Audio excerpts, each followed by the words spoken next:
2024ರ ಲೋಕಸಭಾ ಚುನಾವಣೆ ಬಳಿಕ ಕಾಂಗ್ರೆಸ್ ಸರ್ಕಾರವೇ ಇರೋದಿಲ್ಲ ಅನ್ನುವಂತಹ ಬಹಿರಂಗ ಹೇಳಿಕೆಗಳನ್ನು ಬಿಜೆಪಿಯವರು ಕೊಡ್ತಾ ಇದ್ದಾರೆ, ಜೆಡಿಎಸ್ ಅವರು ಕೊಡ್ತಾ ಇದ್ದಾರೆ. ಒಂದು ದೊಡ್ಡ ಟೀಮ್ ಕಟ್ಕೊಂಡು ಒಬ್ಬ ದೊಡ್ಡ ನಾಯಕ ಬಿಜೆಪಿ ಕಡೆ ಬರ್ತಾರೆ ಅನ್ನುವಂಥದ್ದನ್ನು ಬಹಿರಂಗವಾಗಿ ಮಾಜಿ ಮುಖ್ಯಮಂತ್ರಿ ಕುಮಾರಸ್ವಾಮಿ ಅವರು ಹೇಳ್ತಿದ್ದಾರೆ.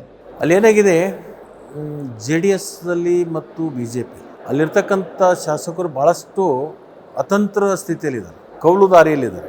ಈ ಪಕ್ಷಗಳಿಗೆ ಮುಂದೆ ಭವಿಷ್ಯ ಇಲ್ಲ, ಏನು ಮಾಡಬೇಕು ಅಂತಕ್ಕಂಥ ಒಂದು ಗಂಭೀರ ಚರ್ಚೆ ಅಲ್ಲಿ ಪ್ರಾರಂಭ ಆದಾಗ ಭಾಳಷ್ಟು ಜನ ಆ ಪಕ್ಷಗಳನ್ನು ಬಿಟ್ಟು ಕಾಂಗ್ರೆಸ್ಗೆ ಬರಬೇಕು ಅಂತಕ್ಕಂಥ ಚಿಂತನೆ ಪ್ರಾರಂಭ ಆಗಿದೆ. ಅದರಿಂದ ಅವರ ಮನಸ್ಥಿತಿಯನ್ನು ಸ್ವಲ್ಪ ಮಟ್ಟಿಗೆ ಬೇರೆ ಕಡೆ ಸೆಳೆಯಬೇಕು ಅಂತಕ್ಕಂಥ ವಿಚಾರ ಇಟ್ಕೊಂಡು ಲೋಕಸಭಾ ಚುನಾವಣೆ ಆದಮೇಲೆ ಈ ಸರ್ಕಾರ ಪತನ ಆಗುತ್ತೆ, ಒಂದು ದೊಡ್ಡ ಟೀಮ್ ಮಹಾರಾಷ್ಟ್ರದ ಮಾದರಿಯಲ್ಲಿ ಬರುತ್ತೆ, ಅದಕ್ಕೆ ನೀವು ಯಾರೂ ಬಿಟ್ಟು ಹೋಗಕ್ಕೆ ಹೋಗ್ಬೇಡ್ರಿ, ಮತ್ತು ನಿಮಗೆ ಒಳ್ಳೆಯದಾಗ್ತದೆ ಅಂತಕ್ಕಂಥ ಅವರಿಗೆ ಒಂದು ವಿಶ್ವಾಸವನ್ನು ಮೂಡಿಸ್ಲಿಕ್ಕೆ ಈ ಸುಳ್ಳು ಸುದ್ದಿಯನ್ನು ಹಬ್ಬಿಸಿ ಅವ್ರು ತಮ್ಮನ್ನು ಶಾಸಕರನ್ನ ಅವ್ರನ್ನ ನಿಯಂತ್ರಣದಲ್ಲಿ ಇಟ್ಕೊಳ್ಳಿಕ್ಕೆ ಆ ಒಂದು ಕೆಲಸ ಮಾಡ್ತಾ ಇದ್ದಾರೆ ಹೊರತಾಗಿ ಅದು ಹುಡುಗಾಟಿಗೆ ಮಾತಲ್ಲ. ಬಿಜೆಪಿ ಮತ್ತು JDS ಶಾಸಕರು ಹಾಗಾದರೆ ಕಾಂಗ್ರೆಸ್ ನಾಯಕರುಗಳ ಸಂಪರ್ಕದಲ್ಲಿ ಇರೋದು ನಿಜನಾ?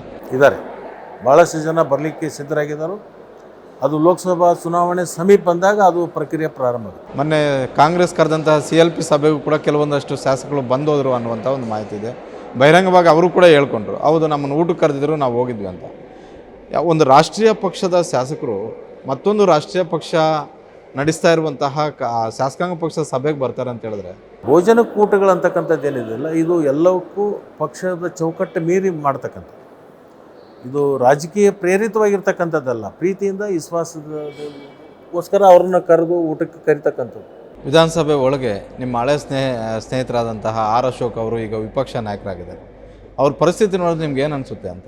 ಆ ಪಕ್ಷದ ಅಧ್ಯಕ್ಷ ಒಬ್ಬರು ಲಿಂಗಾಯತರು ಮಾಡೋದ್ರಿಂದ ಅದನ್ನು ವಿರೋಧ ಪಕ್ಷ ನಾಯಕ ಒಕ್ಕಲಿಗರಿಗೆ ಕೊಡಬೇಕು ಅಂತಕ್ಕಂಥ ಈ ಮಾನದಂಡ ಇಟ್ಕೊಂಡು ಕೊಟ್ಟಿದ್ದಾರೆ ಹೊರತಾಗಿ ಜಾತಿಯ ಆಧಾರದ ಮೇಲೆ ಅವನಿಗೆ ಸಿಕ್ಕಿರ್ತಕ್ಕಂಥದ್ದು, ಅವನ ಮೇಲೆ ಇರ್ತಕ್ಕಂಥ ಪ್ರೀತಿ, ಅವನ ಮೇಲೆ ಇರ್ತಕ್ಕಂಥ ಒಂದು ನಂಬಿಕೆ ಮೇಲೆ ಅವರು ಕೊಟ್ಟಿರ್ತಕ್ಕಂಥದ್ದಲ್ಲ. ಹಾಗಾದರೆ ಅದು ಪಕ್ಷಕ್ಕೂ ಪೂರಕ ಅಲ್ಲ, ಈ ಕಡೆ ಅಶೋಕ್ಗೂ ಪೂರಕವಲ್ಲ ಅಂತ ನೀವು ಹೇಳ್ತೀರಾ? ಅಲ್ಲಿ ನನಗೆ ಗೊತ್ತಿದೆ ಅಶೋಕನ ಬಗ್ಗೆ ಏನು ಅಲ್ಲಿ ವ್ಯವಸ್ಥೆ ಆ ಪಕ್ಷದಲ್ಲಿ ಇದೆ, ಅವನ ಬಗ್ಗೆ ಎಷ್ಟು ಜನರದ ಒಳ್ಳೆಯ ಅಭಿಪ್ರಾಯ ಇದೆ ಅಂತಕ್ಕಂಥದ್ದು ನಾನು ಭಾಳ ಹತ್ತಿರದಲ್ಲಿ ನೋಡಿದ್ದೀನಿ. ಅಶೋಕ್ ಅವ್ರನ್ನ ಮಾಡಿದ್ದು ಅನಿವಾರ್ಯವಾಗಿ ಮಾಡಿರ್ತಕ್ಕಂಥ. ಅಶ್ವಥ್ ನಾರಾಯಣ್ ಮಾಡಬೇಕಾಗಿತ್ತು, ಅವರು ಮಾಡಿ. ಅಶ್ವಥ್ ನಾರಾಯಣಿಗೆ ಅದು ಅಲ್ಲ, ಮಂತ್ರಿಗೆ ಯೋಗ್ಯ ಅಷ್ಟೇ.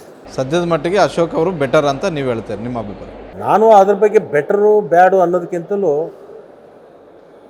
ಇವತ್ತಿನ ಸಂದರ್ಭಕ್ಕೆ ಅಲ್ಲಿ ಅಶೋಕ್ ಅವರು ಅನಿವಾರ್ಯ. ಸರ್, ಕೊನೆಯದಾಗಿ ಸರ್, ಲಕ್ಷ್ಮಣ್ ಸವದಿ ಅವರು BJP ಬಿಟ್ಟು ಪಶ್ಚಾತ್ತಾಪ ಪಡುತ್ತಿಲ್ವಾ?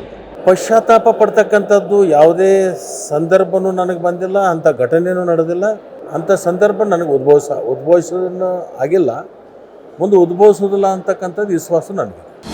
ಅನುಕ್ಷಣದ ಸುದ್ದಿಗಳಿಗಾಗಿ ವಿಸ್ತಾರ ನ್ಯೂಸ್ ಯೂಟ್ಯೂಬ್ ಚಾನೆಲ್ ಸಬ್ಸ್ಕ್ರೈಬ್ ಮಾಡಿ. ಹೊಸ ಸುದ್ದಿಗಳ ನೋಟಿಫಿಕೇಶನ್ಗಾಗಿ ಬೆಲ್ ಐಕಾನ್ ಕ್ಲಿಕ್ ಮಾಡಿ. ಲೇಟೆಸ್ಟ್ ಅಪ್ಡೇಟ್ಸ್ಗಾಗಿ www.vistaranews.com ವೆಬ್ಸೈಟ್ಗೆ ವಿಸಿಟ್ ಮಾಡಿ. ಅಂಗೈಯಲ್ಲೇ ಜಗತ್ತಿನ ಸುದ್ದಿ ತಿಳಿಯಲು ವಿಸ್ತಾರ ನ್ಯೂಸ್ ಕನ್ನಡ ಆಪ್ ಡೌನ್ಲೋಡ್ ಮಾಡಿ.